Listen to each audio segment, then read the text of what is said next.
रामकाज में धांधली, किस किस की पोल खुली।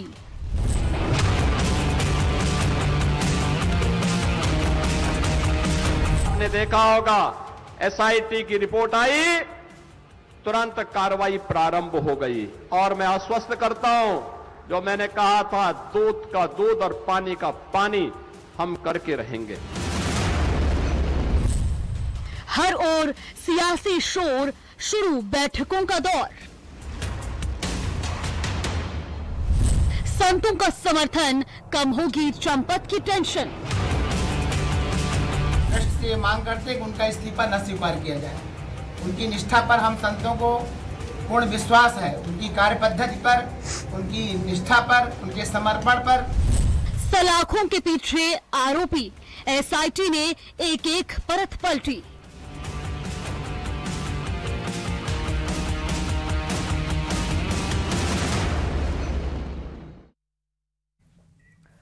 नमस्कार, बहुत स्वागत आपका। मैं हूं आपके साथ मनुरा सक्सेना।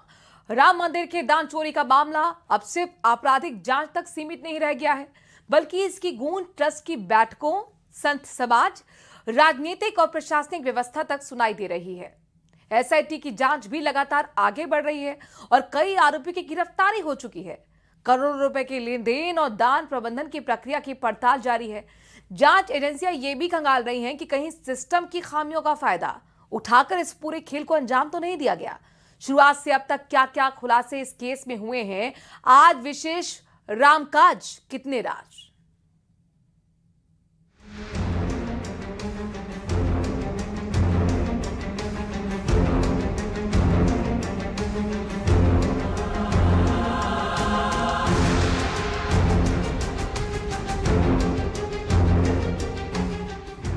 करोड़ों राम भक्तों की आस्था का केंद्र अयोध्या का भव्य राम मंदिर देश में चर्चा का सबब बना हुआ है। मंदिर के दान पेटी में चढ़ावे की चोरी और हेरफेर ने पूरे देश में एक बहस छेड़ दी है। उत्तर प्रदेश की योगी सरकार ने इस मामले में जीरो टॉलरेंस की नीति अपनाते हुए एसआईटी का गठन किया है और 8 आरोपियों को सलाखों के पीछे भेज दिया है। लेकिन बड़ा सवाल ये है कि इस घोटाले के तार कहां तक जुड़े हैं। क्या भगवान राम के दरबार में सेंधमारी सिर्फ दान पेटी तक सीमित थी या अभी और राज भी खुलने बाकी है? राम मंदिर ट्रस्ट के एक बड़ी बैठक कल राम मंदिर ट्रस्ट के अध्यक्ष महंत गोपाल दास के आवास पर आयोजित की गई। प्रत्येक 3 माह में होने वाली बैठक कल 6 जुलाई को यहाँ आयोजित है। शाम 3 बजे यह बैठक संपन्न होगी, जिसमें राम मंदिर ट्रस्ट के सभी सदस्यों को उपस्थित रहने के निर्देश दिए। और ये बैठक बेहद खास इस लिहाज से भी हो सकती है क्योंकि राम मंदिर दान गबन मामले पर राम मंदिर ट्रस्ट के महासचिव चंपत राय और सदस्य डॉक्टर अनिल मिश्रा ने नैतिकता के आधार पर इस्तीफा दे दिया। अगर इस्तीफा स्वीकार होता है तो फिर अयोध्या में राम मंदिर ट्रस्ट का संचालन और मंदिर की व्यवस्थाओं को कौन देखेगा, इसको लेकर के एक बड़ी चुनौती राम मंदिर ट्रस्ट के सामने खड़ी होगी। फिलहाल राम मंदिर ट्रस्ट के अध्यक्ष महंत गोपाल दास की अध्यक्षता में ये बैठक होने जा रही है। इस बैठक में सारे पदाधिकारी मौजूद रहेंगे और इस दरमियान राम मंदिर दान गबन मामले पर एसआईटी रिपोर्ट की भी विस्तार से समीक्षा होगी। अयोध्या में रामलला के दरबार में आए चढ़ावे में धांधली का खुलासा किसी फिल्मी कहानी जैसा है। एसआईटी की जांच रिपोर्ट के मुताबिक मंदिर परिसर में रखे लगभग 35 दान पात्रों से रकम निकालते समय हेरफेर की गई। सीसीटीवी कैमरों के व्यू को ब्लॉक कर सेवादारों और कर्मचारियों ने इस चोरी को अंजाम दिया था। पुलिस ने जेल में बंद आरोपियों से पूछताछ की, जिसमें उन्होंने पैसों के हेरफेर और बंदरबांट करने का जुर्म भी कबूल कर लिया है। ऐसे ऐसे आरोप लगा दिए हैं चंपत राय जी पर, ऐसे ऐसे आरोप लगा दिए हैं कि सर शर्म से झुके जा रहा है कि ऐसे लोगों के हाथ में कमान। और ना संतोष दुबे जी पे कार्रवाई हो रही है और ना यति नरसिम्हानंद पे। चंपत राय को चाहिए कि वो आके सामने जवाब दें, बोले। और सबसे अहम बात जो देश इस वक्त पूछ रहा है, देश के लोग पूछ रहे हैं, हिंदू मुसलमान सिख ईसाई सब ये बात पूछ रहे हैं, सरकार से जुड़े लोग भी पूछ रहे हैं, विपक्ष से जुड़े लोग भी पूछ रहे हैं कि जब मर्यादा पुरुषोत्तम भगवान श्री राम का खजाना सुरक्षित नहीं है इस देश में, तो भारत देश का खजाना कैसे सुरक्षित है ये मान लिया जाए। जैसे ही दान चोरी का ये मामला सामने आया, मुख्यमंत्री योगी आदित्यनाथ ने मामले की कमान सीधे अपने हाथ में ले ली। एसआईटी की शुरुआती रिपोर्ट के आधार पर की गई ताबड़तोड़ गिरफ्तारियों ने साफ कर दिया है कि आस्था के साथ खिलवाड़ करने वालों को बख्शा नहीं जाएगा। जांच में लापरवाही को देखते हुए मंदिर ट्रस्ट की व्यवस्था को पारदर्शी बनाने के लिए एक नए मुख्य कार्यकारी अधिकारी यानी सीईओ की नियुक्ति का प्रस्ताव रखा गया है। इसके साथ ही दान गिनने वालों के लिए ड्रेस कोड और कड़ी निगरानी जैसे कदम उठाए जा रहे हैं। राम मंदिर दान पात्र गबन मामले पर अब जेल में निरुद्ध 5 आरोपियों से पूछताछ के लिए विवेचक आशुतोष मिश्रा पहुंच चुके हैं और जेल के अंदर इन्होंने प्रवेश कर लिया है। अब आज चूंकि अविनाश शुक्ला से जो पूछताछ हुई थी उसमें कई अहम सबूत और कई अहम चैट मिली थी, जिसको लेकर के अब आज 5 आरोपी मनीष यादव, रमाशंकर टिन्नू, कौणेश, इसके साथ ही अनुकल्प और लौकुश, इन सभी लोगों से पूछताछ की जाएगी और पूछताछ के बाद अपना विवेचक इनका बयान दर्ज करेंगे। इस बीच एसआईटी की जांच सिर्फ चढ़ावे तक सीमित नहीं रही। जांच दल ने राम जन्मभूमि तीर्थ क्षेत्र ट्रस्ट के महासचिव चंपत राय और अन्य सदस्यों से घंटों पूछताछ की। मामला इसलिए भी तूल पकड़ रहा है क्योंकि 2021 में जमीन खरीद में हुए कथित घोटालों के पुराने पन्ने भी फिर से पलट गए हैं। विपक्षी दल खास तौर पर समाजवादी पार्टी के मुखिया अखिलेश यादव इस मुद्दे को लेकर यूपी सरकार पर लगातार आक्रामक है। भगवान राम मर्यादा के प्रतीक है। इस तरह की धांधली करोड़ों राम भक्तों के विश्वास पर कुठाराघात है। मुख्यमंत्री योगी आदित्यनाथ ने साफ कर दिया है कि मामले में किसी भी स्तर पर ढिलाई नहीं बरती जाएगी और जो भी दोषी होगा उसे सजा मिलेगी। एसआईटी भी और एफआईआर करके पुलिस भी जांच करने का काम कर रही है। जांच का इंतजार करिए। लेकिन विपक्ष को श्री राम जन्मभूमि मामले में बोलने का कोई नैतिक अधिकार नहीं। अखिलेश यादव कह रहे हैं बीजेपी के लिए नेशन नहीं बल्कि डोनेशन फर्स्ट है। उनके शब्दकोश में धर्म और जो है शर्म नहीं है। इसके साथ साथ तमाम गंभीर आरोप लगा रहे हैं, करें बीजेपी को दान नहीं मिलेगा, वोट नहीं मिलेगा।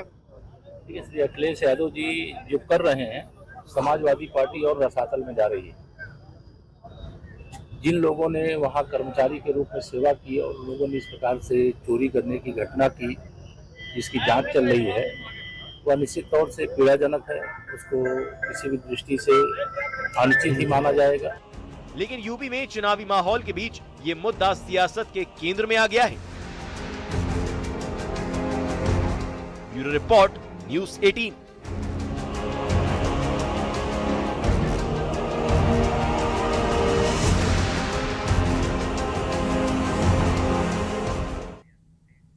सवाल यह है कि आखिर एसआईटी की जांच किस दिशा में बढ़ रही है। क्या जांच सिर्फ गिरफ्तार आरोपियों तक सीमित रहेगी या जिम्मेदारी की कड़ी ऊपर तक पहुंचेगी? ट्रस्ट के बैठक से क्या कोई बड़ा फैसला निकल सकता है? और क्या इस पूरे विवाद से राम मंदिर प्रबंधन व्यवस्था में बड़े बदलाव देखने को मिलेंगे? और अभी तक क्या क्या एक्शन लिए गए हैं, इस रिपोर्ट में देखिए।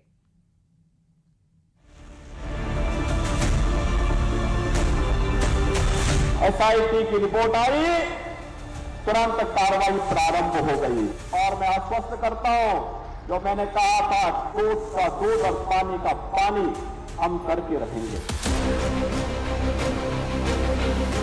अयोध्या के राम मंदिर दान मामले में जांच अब एक नए और अहम मोड़ पर पहुंच चुकी है। एसआईटी लगातार एक्शन मोड में है। गिरफ्तार आरोपियों से पूछताछ जारी है। बैंक खातों और लेन देन की जांच हो रही है और अब जांच एजेंसियों का फोकस आरोपियों की चल अचल संपत्तियों पर भी है। इधर श्री राम जन्मभूमि तीर्थ क्षेत्र ट्रस्ट की अहम बैठक भी होने जा रही है, जिसमें सिर्फ मंदिर की व्यवस्थाओं पर ही नहीं बल्कि मौजूदा विवाद के बाद आगे की रणनीति पर भी चर्चा होने की संभावना है।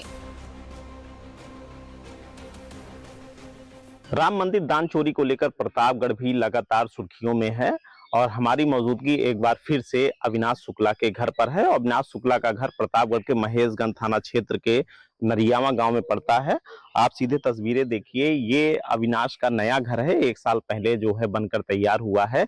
मेन जो है जो इनका गेट है वो जो है बंद है। न्यूज़ 18 की टीम ने दरवाजा भी खटखटाया, बातचीत का भी प्रयास किया, लेकिन परिजनों का कोई भी रिस्पॉन्स नहीं मिलता है।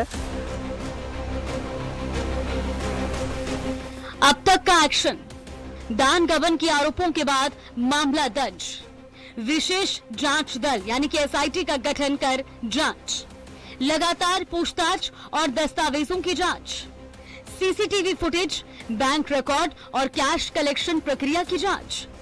एसआईटी की जांच अवधि 15 जुलाई तक बढ़ाई गई। जांच एजेंसियां सिर्फ चोरी के कैश फ्लो तक सीमित नहीं है। अब ये भी देखा जा रहा है कि आरोपियों की आय के मुकाबले उनकी संपत्ति में कोई असामान्य बढ़ोतरी तो नहीं हुई। राम मंदिर चढ़ावा चोरी के क्रिमिनल केस को कोर्ट में मजबूत करने की कवायद शुरू हो गई है। आरोपी अविनाश शुक्ला को 48 घंटे के लिए कस्टडी रिमांड में लेने की अर्जी पर गुरुवार को अयोध्या के एंटी करप्शन कोर्ट में सुनवाई हुई। माना जा रहा है कि एंटी करप्शन कोर्ट शुक्रवार से 48 घंटे के लिए अविनाश को अयोध्या पुलिस की कस्टडी रिमांड में देगा। ये बात सामने आई है कि कस्टडी रिमांड के दौरान अविनाश शुक्ला को कई ठिकानों पर ले जाकर इस केस से जुड़े रकम और अहम सबूतों को बरामद करेगी अयोध्या पुलिस। ये बात भी सामने आई है कि अविनाश शुक्ला के मोबाइल का जो डेटा रिट्रीव किया गया है उसके आधार पर भी तमाम सवाल जवाब किए जाएंगे। बैंक खातों की जांच, संपत्तियों का सत्यापन, खरीद बिक्री के दस्तावेज, वाहन और जमीन की जानकारी, कथित आय के स्रोतों की पड़ताल। ये जांच का विषय हमारी सोच से कुछ नहीं होगा। जांच में जो निकल कर आएगा वो सब सामने आपके आएगा।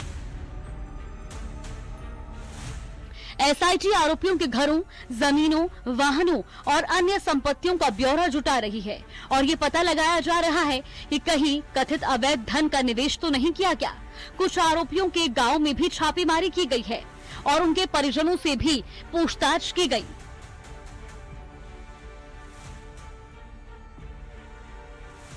इसी कड़ी में कुछ आरोपियों की आर्थिक स्थिति में आए बदलाव और हाल के वर्षों में खरीदी गई संपत्तियों की भी जांच की जा रही है।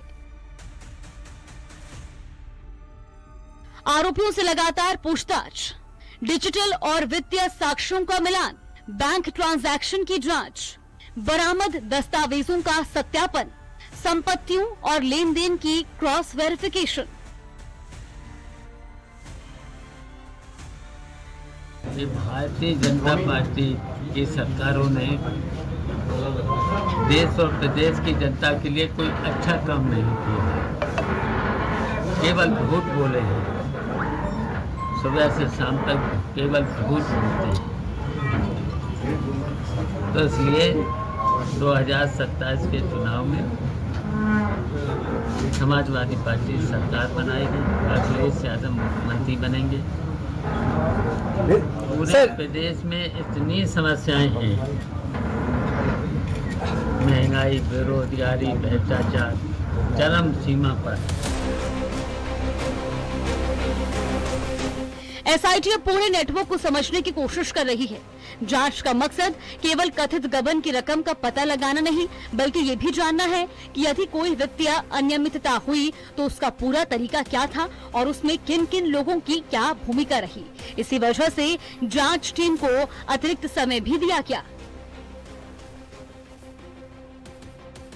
6 जुलाई को ट्रस्ट की अहम बैठक, संगठनात्मक ढांचों पर चर्चा संभव, व्यवस्था में बदलाव पर मंथन, सीईओ नियुक्ति सहित प्रशासनिक सुधारों पर विचार। इस चीज से छवि खराब हुई है। जो ये काम हुआ है निहायत ही घिनौना काम है और जिस प्रकार से जानकारी मिल रही है बीजेपी उन लोगों के खिलाफ कार्रवाई करने की बजाय बचाने का प्रयास है, तो गलत है। जो लोग इस प्रकार का काम कर रहे हैं उनके खिलाफ कार्रवाई करनी। अब सबकी नजर 6 जुलाई को होने वाली श्री राम जन्मभूमि तीर्थ क्षेत्र ट्रस्ट की बैठक पर है। रिपोर्ट के अनुसार बैठक में मंदिर प्रबंधन, संगठनात्मक ढांचे, पारदर्शिता बढ़ाने के उपाय और प्रशासनिक सुधारों पर चर्चा हो सकती है। कुछ रिपोर्टों में मुख्य कार्यकारी अधिकारी की नियुक्ति जैसे विषयों पर भी विचार की संभावना जताई गई है। राम मंदिर दान मामले की जांच अभी जारी है। एसआईटी लगातार साक्ष्य जुटा रही है और वित्तीय लेन देन से लेकर संपत्तियों तक हर पहलू की पड़ताल कर रही है।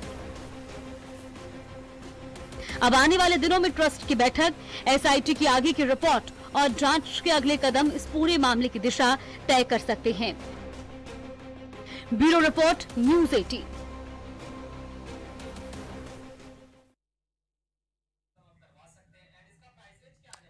और जाहिर तौर पर ये अपने आप में बड़ा सवाल है कि आखिरकार एसआईटी की जांच किस दिशा में बढ़ रही है। क्या जांच सिर्फ गिरफ्तार आरोपी तक सीमित रहेगी?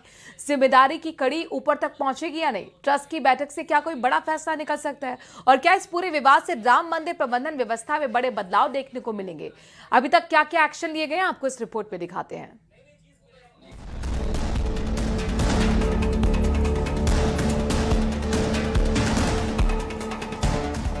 अयोध्या का राम मंदिर करोड़ों श्रद्धालुओं की आस्था का केंद्र है, लेकिन दान में कथित गड़बड़ी के आरोपों के बाद अब ये मामला सिर्फ जांच तक सीमित नहीं रह गया है, बल्कि राजनीतिक और सामाजिक बहस का बड़ा विषय बन चुका है।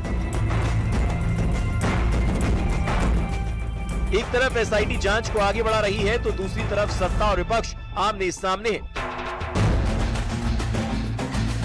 कांग्रेस और समाजवादी पार्टी ट्रस्ट की जवाबदेही पर सवाल उठा रहे हैं। वहीं बीजेपी का कहना है कि दोषियों को किसी कीमत पर नहीं छोड़ा जाएगा, लेकिन आस्था के मुद्दे पर राजनीति भी स्वीकार नहीं की जाएगी।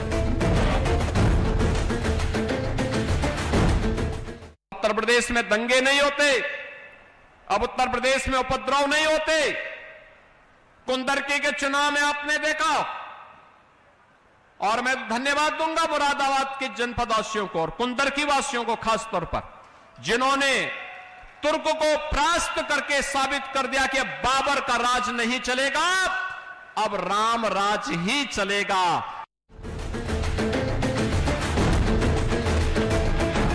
इस बीच चंपत राय के समर्थन में कई संत खुलकर सामने आए, जबकि अयोध्या बार एसोसिएशन के वकीलों ने ट्रस्ट के कुछ पदाधिकारियों के खिलाफ एफआईआर दर्ज कर सख्त कार्रवाई की मांग की है।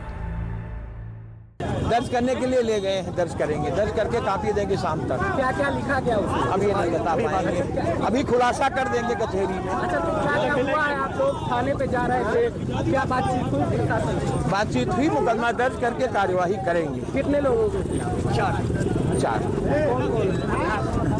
चंपत राय और ये राव जो हैं, क्या नाम? गोपाल राव, अनिल मिश्रा, किशोर देव।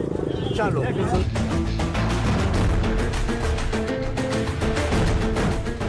मामला सामने आने के बाद सरकार ने एसआईटी गठित की और जांच शुरू हुई। कई गिरफ्तारियां भी हुई, लेकिन जैसे जैसे जांच आगे बढ़ी, राजनीतिक बयानबाजी भी तेज होती गई। एसआईटी को व्यापक जांच के लिए अतिरिक्त समय भी दिया गया है। जो हमने तो सुना है कण कण में राम है, तो वहीं जाके मिलेंगे क्या? दर्शन तो लोग अपने घर में नहीं मंदिर रखते क्या? ये क्या जबरदस्ती है? अरे तुमने जब उसको कैप्चर करके अपना एक लोगों की आस्था का इस्तेमाल करके पैसे इकट्ठा करने का केंद्र बना लिया और पैसा पूरा वहां से फिर आप ही कहीं जा रहा होगा और कहाँ जा रहा है? तभी तो मुख्य आरोपी को छोड़ रहे हो आप। मुख्य आरोपी कौन? अरे भाई एक बात बताइए ना, जिसके बारे में सब कह रहे नहीं वो बहुत ईमानदार है, बहुत अच्छे हैं, कहने वाले कहीं ना कहीं कनेक्शन है। जांच अगर ईमानदारी से हो जाए तो एक भी नहीं बचेगा इनमें से।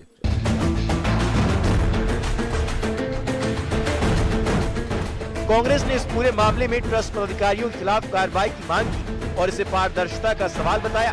समाजवादी पार्टी के अध्यक्ष अखिलेश यादव ने भी सरकार को कटघरे में खड़ा किया। वहीं एआईएमआईएम प्रमुख असदुद्दीन ओवैसी ने भी बीजेपी, आरएसएस और ट्रस्ट नेतृत्व पर तीखे सवाल उठाए। और जब कोई नहीं बोला था संसार में, 4 साल पहले बोल चुका हूं, और इसीलिए आज तक मैं राम जन्मभूमि दर्शन करने नहीं गया, क्योंकि यहाँ फर्स्ट डे से खेल चल रहा था।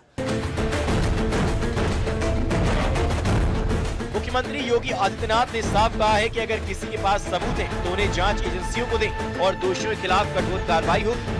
उन्होंने विपक्ष पर दोहरे मापदंड अपनाने का आरोप लगाते हुए सवाल किया कि राम मंदिर पर राजनीति करने वाले मथुरा जैसे मुद्दों पर चुप क्यों रहते हैं। योगी ने यह भी कहा कि सदियों के संघर्ष से बने मंदिर को बदनाम करने की कोशिश नहीं होनी चाहिए और जांच को अपना काम करने दिया जाए। इससे इन्वेस्टिगेशन में बहुत सहायता हो जाएगी। प्रोफेसर रामगोपाल यादव जी ने कहा कि 20,000 करोड़ से ज्यादा का घपला है। हमारी तो जानकारी में इतने पैसे वहां आए ही नहीं। प्रियंका जी ने कहा है हजारों करोड़ का चढ़ावा आता है, हमारी जानकारी में नहीं है। अब ये बड़े लोग हैं, पढ़े लिखे लोग हैं, पब्लिक डोमेन में बड़े पदों पे लंबे समय से हैं, तो ये जिम्मेवारी से बोलते होंगे, किसी आधार पर बोलते होंगे, इनके पास में कुछ लोगों ने बताया होगा, कुछ कागज दिए होंगे, कुछ तो भी सामग्री होगी। तो मैंने सोचा कि अगर पुलिस इनसे प्रार्थना करे कि आपने ये बयान दिया है, आपके पास जो कागज है, जो जानकारी है, डॉक्यूमेंट है, गवाह पता है, हमको बताइए, हम सारा उपयोग करके जांच पूरी करेंगे। जैसे जैसे विवाद बढ़ा, कई संत और राम मंदिर आंदोलन से जुड़े धार्मिक नेताओं ने चंपत राय के समर्थन में बयान दिए। उत्तर प्रदेश के उप मुख्यमंत्री केशव प्रसाद मौर्य ने भी चंपत राय के लंबे योगदान का उल्लेख करते हुए कहा कि पूरे विवाद को बढ़ा चढ़ाकर पेश किया जा रहा है। ट्रस्ट के सदस्य महंत दीनेन्द्र दास महाराज ने भी कहा कि दोषी पाए जाने वालों के खिलाफ बेहद सख्त कार्रवाई होनी चाहिए। ट्रस्ट के पदाधिकारियों को छोड़ करके केवल चंपत जी भाई साहब बिल्कुल निराधार है। चंपत जी भाई साहब को जो टारगेट किया जा रहा है, चंपत जी भाई साहब का कोई दोष नहीं है, दोष मुक्त है। जब से देखा जा रहा है, राम जन्मभूमि आंदोलन जब से शुरू हुआ, जब से विश्व हिंदू परिषद आया, तब से चंपत जी भाई साहब अशोक सिंघल जी के साथ लग करके पूरी व्यवस्था को देख रहे हैं। आज भी मंदिर निर्माण कार्य तक उनकी व्यवस्था पर कहीं कोई टिप्पणी नहीं की जा सकती। अब कोई पीठ पीछे छुरा भोंक दे, इसमें उनका कोई दोष नहीं है। अयोध्या संत मंडल की ओर से बैठक किया गया है, प्रेस वार्ता भी की गई है। जो ट्रस्ट के द्वारा जो चंपत राय जी का इस्तीफा है वह संत समाज को स्वीकार नहीं है। संत समाज इस चंपत राय जी का इस्तीफा स्वीकार नहीं करेगा। उनके त्याग, उनके समर्पण, उनके बलिदान जो है अपने आप में जो है सभी को गौरवान्वित करने वाला है, अविस्मरणीय है, उसको विस्मरण नहीं किया जा सकता है। वो अपने आप में जो है राम जन्मभूमि के लिए आंदोलन किए हैं, जो हिंदुत्व के लिए जो काम किए हैं, अपने आप में अकल्पनीय है। और संत उनके ही अनुरोध पर SIT का गठन होता है और SIT जांच कर रही है। सरकार का किया गया कृत्य अत्यंत प्रश्नीय है, साधुवाद है। राम मंदिर दान केस की जांच अभी जारी है। एक तरफ SIT वित्तीय रिकॉर्ड, बैंक लेन देन और कथित गड़बड़ियों की पड़ताल कर रही है, तो दूसरी ओर इस मुद्दे पर राजनीतिक बयानबाजी लगातार तेज हो रही है। फिलहाल ये साफ है कि जांच पूरी होने से पहले किसी व्यक्ति की जिम्मेदारी तय नहीं की गई है। आने वाले दिनों में SIT की रिपोर्ट और ट्रस्ट की बैठकों के फैसले इस पूरे मामले की दिशा तय कर सकते हैं। Bureau report, news 18।